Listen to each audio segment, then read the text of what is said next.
ចាសូមជម្រាបសួរនិងសូមស្វាគមន៍មកកាន់ Channel ចំណេះដឹងសម្រាប់សុខភាពជាថ្មីម្ដងទៀតនៅថ្ងៃនេះ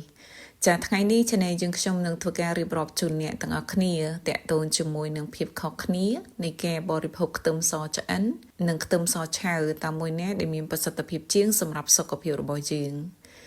ខ្ទឹមសត្រូវបានគេប្រើប្រាស់នៅក្នុងការចម្អិនអាហារក៏ដូចជាធ្វើជាឱសថក្នុងការព្យាបាលនៅជំងឺផ្សេងៗហើយខ្ទឹមសគឺជាប្រភេទខ្ទឹមមួយយ៉ាងដែលយើងប្រើប្រាស់ជាយូរជាណាស់មកហើយសម្រាប់នៅក្នុងប្រទេសអេស៊ីបកាលពីសម័យបុរាណគឺគេប្រើខ្ទឹមសសម្រាប់ធ្វើជាម្ហូបក៏ដូចជាការព្យាបាលនៅជំងឺដើម្បីទទួលបានអត្ថប្រយោជន៍យ៉ាងច្រើនបំផុតពីខ្ទឹមសគឺការបរិភោគខ្ទឹមសឆៅគឺជាជម្រើសល្អបំផុតសម្រាប់សុខភាពរបស់យើងក៏ប៉ុន្តែភាគច្រើននៃយើងមិនបានបរិភោគខ្ទឹមសឆៅទេភាគច្រើនគឺយើងចម្អិន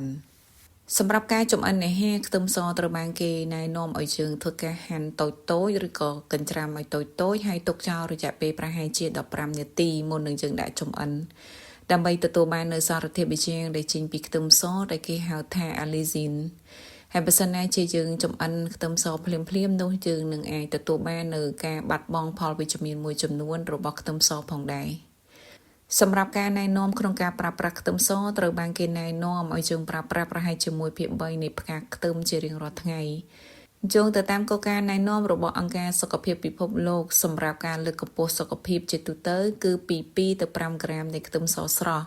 ដែលស្មើនឹង 0.4 ទៅ 1.2 ក្រាមនៃម្សៅខ្ទឹមសស្ងួតនិង2ទៅ5មីលីក្រាមនៃប្រេងខ្ទឹមសនិង300ទៅ1000មីលីក្រាមនៃទឹកដមនៃខ្ទឹមស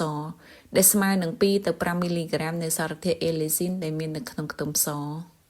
លើពីនេះទៅទៀតការប្រឆាំងនឹងជំងឺមហារីកខ្ទឹមសគឺត្រូវបានគេប្រើប្រាស់ជាយូរលង់ណាស់មកហើយដែលត្រូវបានគេប្រើសម្រាប់ព្យាបាលនៅជំងឺមួយចំនួនផងដែរ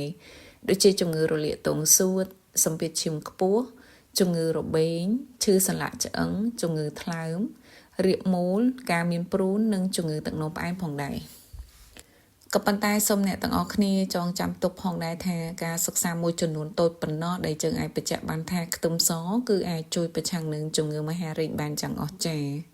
ចា៎ហើយសម្រាប់អត្ថបទនេះផងដែរ Channel យើងខ្ញុំដកស្រង់ចេញពីគេហទំព័រក្នុងស្រុក health.com.kh សូមអរគុណអ្នកទាំងអស់គ្នាដែលតែងតែតាមដានក៏ដូចជាការគ្រប់គ្រងនៅ Channel ចំណេះដឹងសម្រាប់សុខភាពជាថ្មីម្ដងទៀតនាងខ្ញុំសូមអភ័យទោសផងដែររាល់ពាក្យពេចន៍មិនច្បាស់ក៏ដូចជាកំហុសដែលអាចកើតឡើងដោយអចេតនានៅត្រង់ចំណុចណាមួយចាសសូមអរគុណ